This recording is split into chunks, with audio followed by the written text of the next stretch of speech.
Japan, ano ang pangunahing gamit ng mga sili?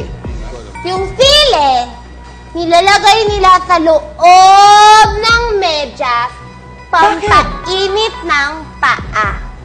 Oh!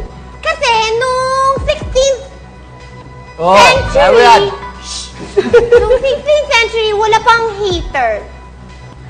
Nakakapang-init talaga yun ng katawan. How about you? Pagtanggal ng mga evil spirits.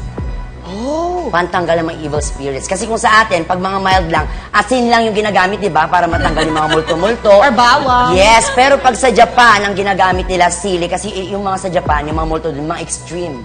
And you, Tom? Ang tamang sagot, yung 16th, Tama agad, Okay. 16th century feudal Japanese warriors would eat chili for power. Kasi they revered creatures such as tigers and dragons for their parang strength. So they feel like pagkainin nila, na-imbibe na nila, feeling nila they're the dragons who breathe fire and they feel like they can carry that type of spirit in the battle. So the warriors would eat it.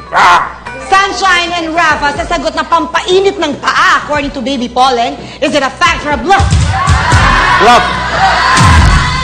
Bluff na bluff na? Bluff the bluff! You're now playing round 1, level 2. At sa sagot na nilalagay sa ilalim ng paa para mainitan sila, you said bluff.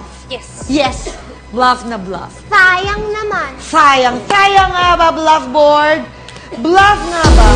Please reveal na! Originally, hindi raw po kinakain sa Japan ng pepper or sili. Ito raw ay pinapasok sa medyas nila to keep their feet warm.